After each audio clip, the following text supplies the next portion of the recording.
Hi, I'm Blake Alexander, and this is my case study for EDL 850, Module 16, Internet Use Violations and Threats over the World Wide Web. So what do I know? So first off, we know the principal's name is Dr. Harvey Smith. He's an established and well-respected principal. The teacher that's involved was hired a year ago. I think it's her second year, and she teaches specialized science classes.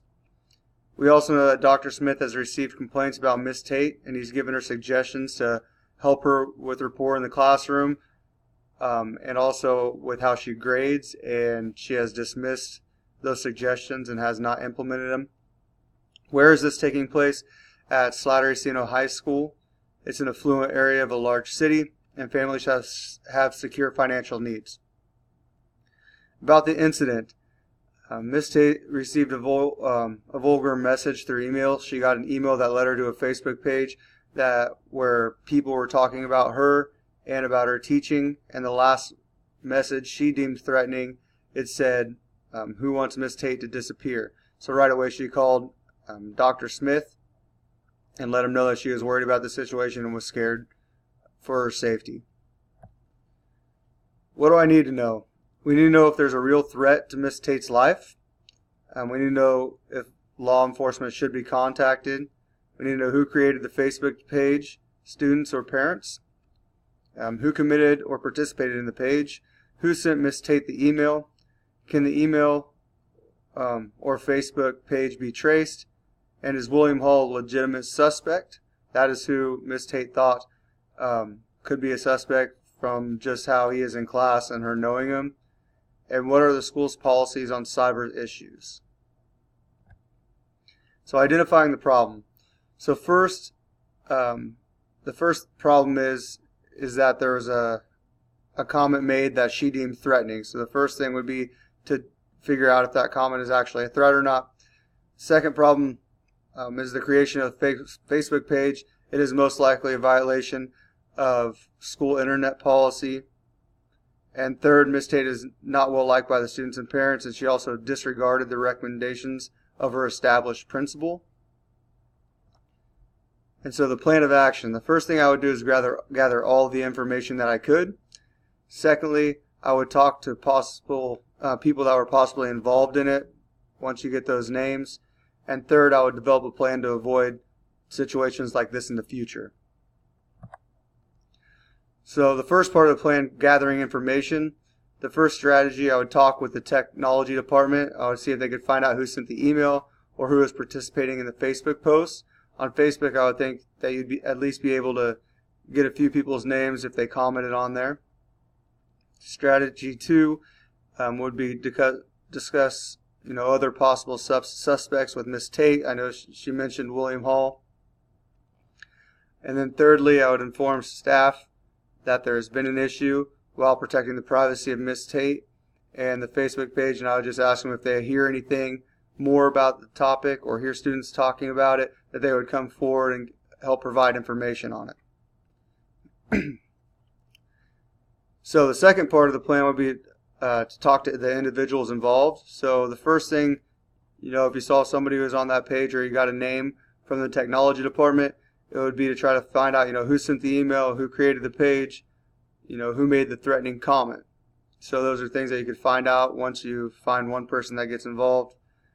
Then, importantly, would try to find out if there was a real threat against Miss Tate. If there is any suspicion of that, we would notify the authorities.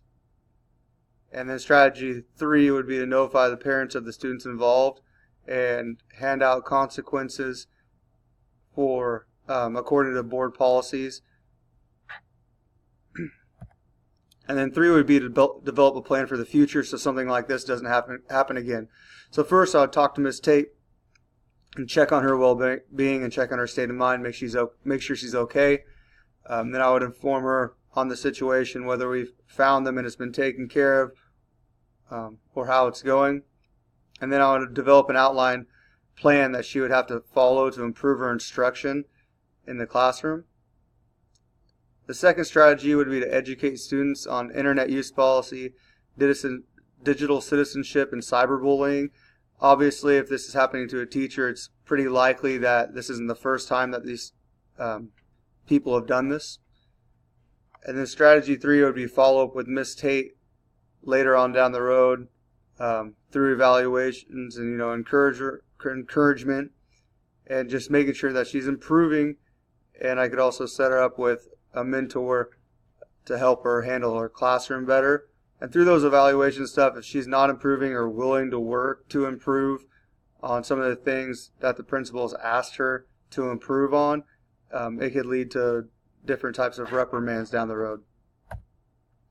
So what is best for students?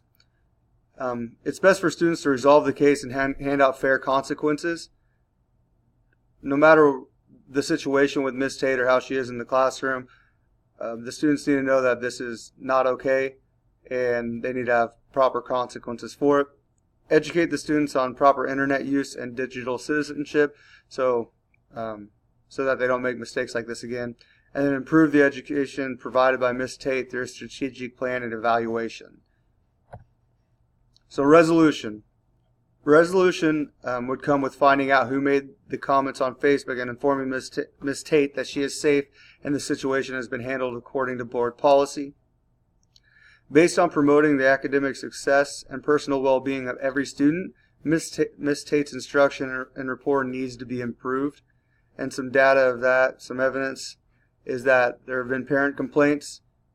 She's disregarded the principal's suggestions to help her classroom. Students are having poor success. Their grades aren't being very good, and that's leading to them some struggles in her classroom. And then the creation of the Facebook page alone is also another sign that she needs to develop better relationships with her students. So what was I thinking, feeling, and valuing? So I was thinking, why did this happen? And also at the same time, whose fault is it? Is it just the students being students? Was there a reason behind it? Was it parents? And also, how can we stop this from happening again? And that's why I put in a plan in my action plan. So I was feeling sorry for Miss Tate to be put in this situation. No matter what's going on in her classroom, what the students or whoever made the Facebook page, it was pretty uncalled for. And I know if I was in her situation, it would be pretty tough. I was also feeling sorry for the students who were receiving poor education and instruction.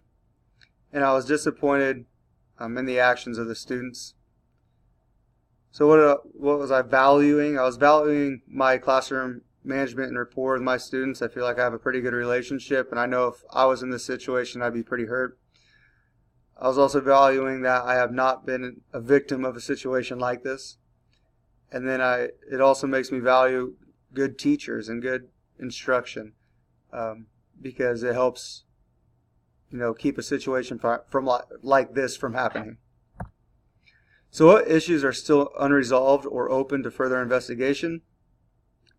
Will Miss Tate be able to create a healthy learning environment and provide proper instruction? How will the school educate students on digital citizenship? Will this be something that they just mentioned once? Will it be a program that they implement for a long time? And in this case study, we still don't know who was actually behind the Facebook page. So an education leader at the building level applies knowledge that promotes the success of every student by acting with integrity, fairness, and in an ethical manner. So the first one is integrity. So I acted with integrity by keeping an open mind while gathering information on the incident and did not jump to suspecting William Hall. I also acted with integrity by discussing the situation with Miss Tate and tried to ensure her well-being and her safety. And then the last way I acted with integrity was by developing a plan that would benefit the students as well as Miss Tate down the road.